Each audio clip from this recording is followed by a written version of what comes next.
welcome back to another episode of Fashion Meets History with Domii Davis. All right, before we get started, you know the drill. Make sure you like, comment, share, and subscribe to this video.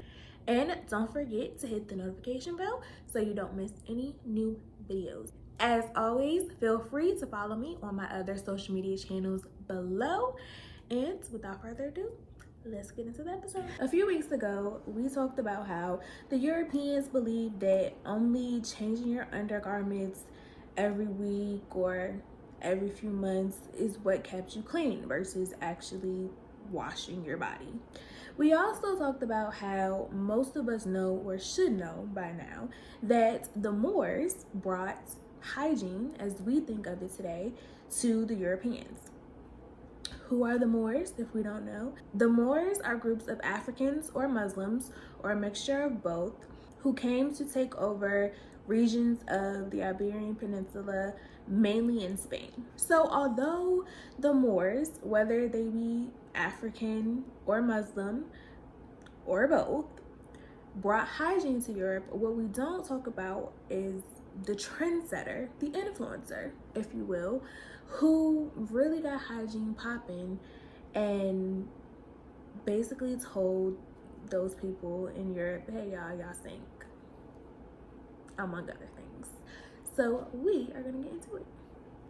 History knows this man to be Ziryab, and I do not know if I'm pronouncing that correctly. He has an Arabic name that I am sure that I would butcher to no end, so I'm not even going to attempt to offend anybody with how that would sound coming out of my mouth.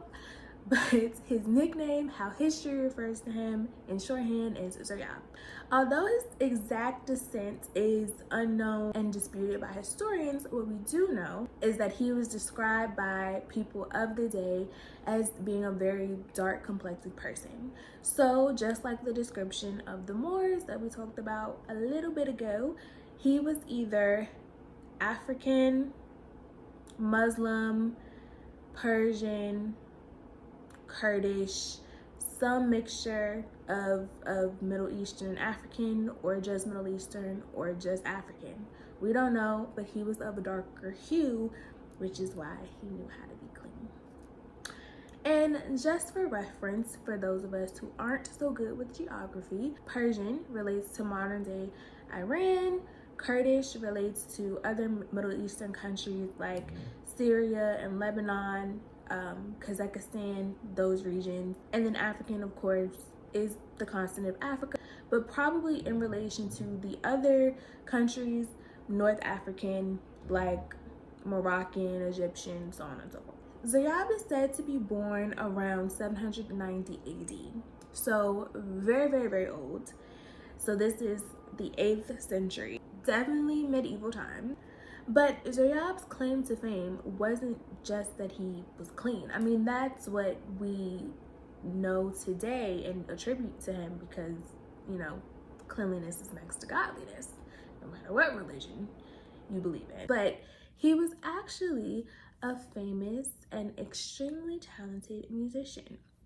He grew up under the tutelage of another very famous Arabic musician. He eventually grew to surpass the talents of his instructor.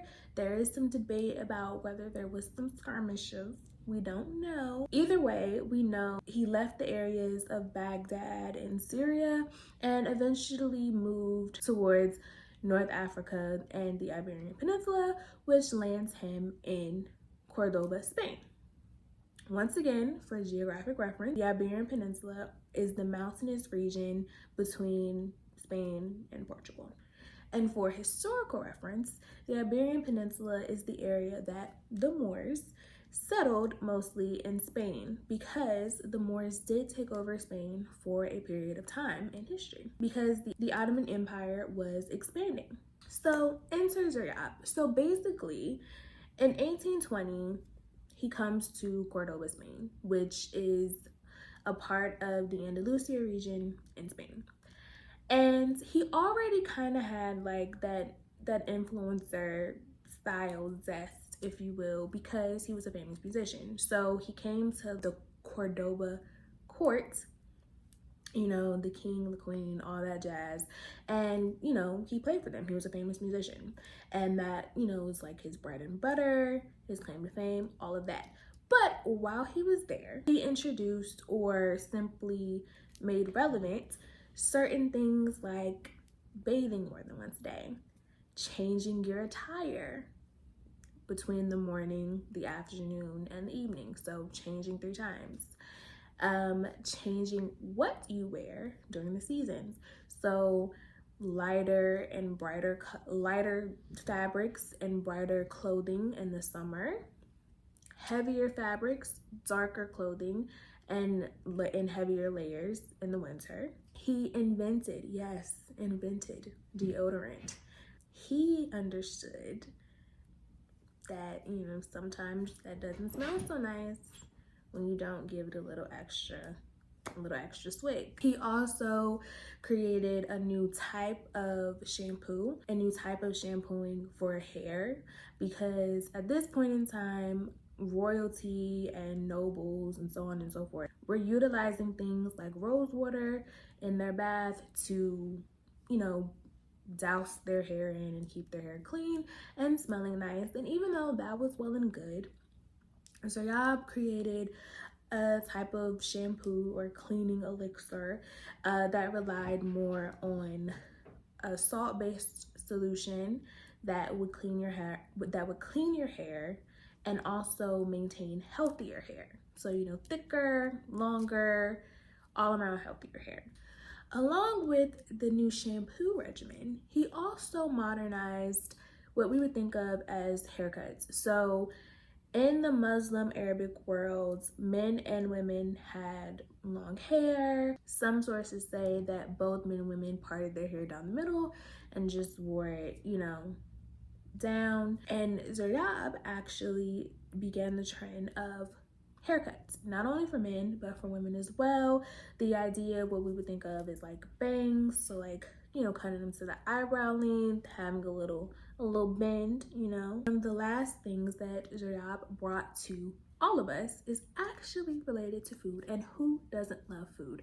So the 3-course meal, you can thank Mr. Ziryab for that, because he said at the Cordoba court that meals should be served in 3 courses with a soup, like an entree, like a heavy meat, and then a dessert. So that is where we get our 3-course, 5-star, 4-star dining experience. But back to fashion, which is why we're here. In terms of different styles of clothes based on the seasons, Ziryab gave us that. Also, because of this, indirectly, it gave us what we know as not only the fashion seasons, but the different fashion weeks. As we discussed in a previous video, Fashion Week happens in 4 major cities. We have New York, London, Paris, and Milan, right? And Fashion Week, as we know it, happens twice a year. So we have our spring happening in February, and then we have our winter that happens in September. This is the type of influence that Ziryab's trendsetting brought to not only Europe, but the world. If you didn't watch the video on Fashion Week, I'll give you a quick surmise. Basically, New York Fashion Week was invented during World War II because Americans did not have access to Paris because Paris was occupied by the Nazis. So America decided to host its own Fashion Week, or time period where American fashion houses or American designers could showcase their works in New York, since no one could go to Paris, or not a lot of people even wanted to go to Paris, and fashions were not available. If you remember your history, America did not enter World War II until December 7th, 1941, with the attack on Pearl Harbor. And the atrocities that Germany was spreading on the world were happening since the 30s. But America did not get involved until the 40s. So in these time periods where England was the sole country fighting Germany, America really did not have, I mean, they did have a moral obligation to like not simply care about just fashion, but that's human nature. You know what I'm saying? If it's not in front of you, if it's not affecting you directly, you tend not to think about it. And so American socialites wanted their new fashion. They couldn't go to Paris. Hence, we get American Fashion Week in New York. Also, Americans wanted to boost our designing influence on the major stage by hosting that type of event to boost America as a trending fashion influence on the world instead of just Paris and Milan. Eventually, these things, the actual Fashion Week, as we think of it, was picked up by Paris and Milan and London in the 60s and 70s. But of course, Paris and Milan, being that they already kind of did Fashion Week without doing Fashion Week before World War II, they had some major influences on how Fashion Week is carried out, and they hold obviously precedent in terms of how Fashion Weeks are categorized. Like Paris Fashion Week is always going to be top tier. Everybody's always going to want to go to Paris Fashion Week. No offense to us in New York or London or Milan, but you know, Paris is the pinnacle of fashion. To bring this full circle, Ziryab had a great influence on the medieval time period in terms of hygiene, fashion, music, beauty, cuisine, all the things, and they have directly impacted us now in 2023 and still hold weight and merit. And that has been our Fashion Week history with Domii Davis. I hope that you enjoyed today's lesson, and I hope you enjoyed watching me work on a new custom design. I'm really excited about it, and I hope that it turns out great. See y'all next week.